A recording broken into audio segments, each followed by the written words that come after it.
Hey guys, welcome to Boxing Squared for boxing news and views from around the internet.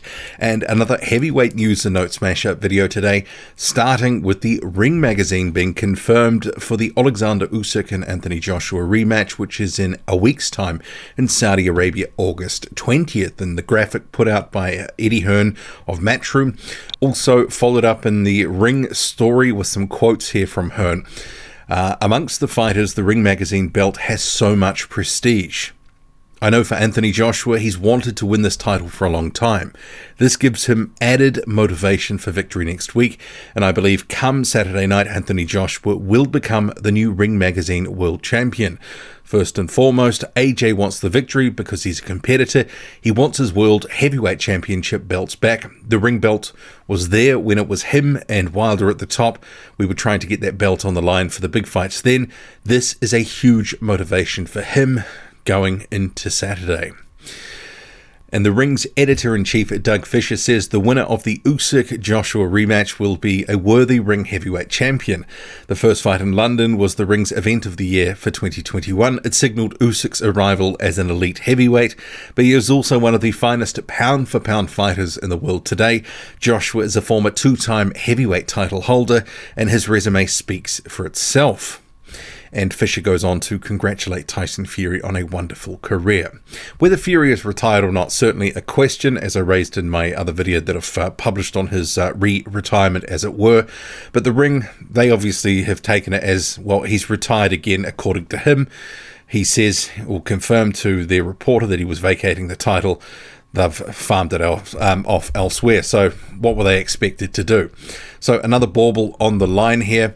And Usyk, just marking this. So his camp has wrapped up in Dubai, and here is one of the sort of obligatory post-training camp photos. So you've got Alexander Zorkozy, Malik Scott, Usyk, of course, Rafael Ekpajori, and also Nursultan Amanzolov.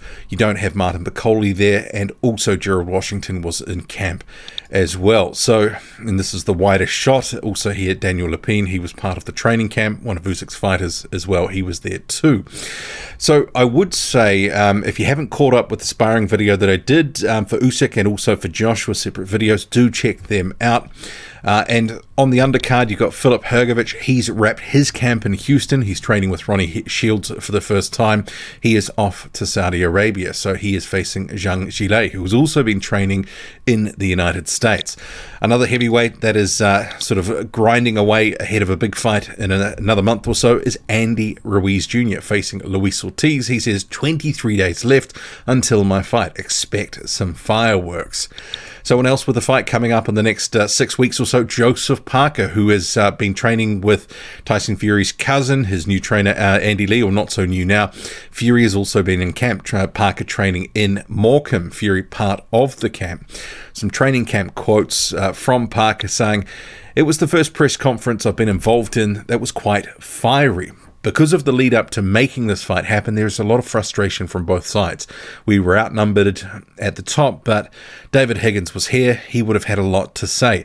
Ultimately, it's a great fight. It's locked in now. We have a date and a venue, and there are two guys who want to smash each other's face in." And of Joyce promising to stop him, Parker says he can try his best, and I'm going to do the same to him. He hasn't fought anyone like me before. I'm confident with the new team that I have. Nothing wrong with the old team, and we achieved great things together with Andy Lee in my corner and Tyson supporting me and helping me. This camp will be by far the best camp I've ever been involved in. Every other camp was great, but I am going to make this one the best. So we'll leave it there. But yeah, Joseph Parker and Joe Joyce, September the 24th in the UK. Good fight. Australian heavyweight Joe Goodall has confirmed that he's returning to the ring September 15th, and that'll be on the undercard of Paul Gallen's. Seemingly he's going to be facing two guys in the same night, some sort of, whatever it is. I'm not really interested in that. Paul Gallen is not a serious heavyweight in terms of the division at large, and he's trying to milk Australian pay-per-view. Good for him if he can get it and get that work, but Goodall will be out again on that card. Unclear who he'll be facing at this point. He's coming off a loss to Justice Hooney a few months ago. The Polish heavyweight Marcin, who's got one of the most bloated records in the heavyweight division, is taking probably the biggest step up of his career, facing gatekeeper journeyman Kamil Sokolowski.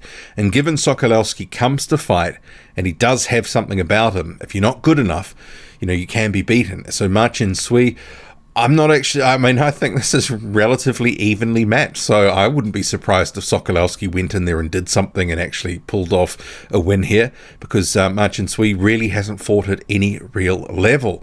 Lots of wins, over 20 wins, undefeated, but who's he really fought? The answer is no one. And then rounding out this heavyweight news and notes mashup video, so the Cuban heavyweight who fights out of the United States now, Lenier, he's back in the ring. This is August the 20th at the Hard Rock Hotel and Casino in Florida, Hollywood, Florida, that is. He will be facing Joel Cordell, and if you think that name's familiar, he was the guy that fell out of the ring a few years ago against Cassius Chaney. So PERRO should get the win there. That shapes as a stay busy of sorts. Hopefully next time out a better opponent, because I want to see more sort of tough tests for him, sort of like the fight that he had against his compatriot Giovanni Brujon, because that was one heck of a fight. Anyway, what do you make of it all? Drop a comment loud and often, hit like, hit subscribe, follow me on Twitter, boxing_squared. I'm out.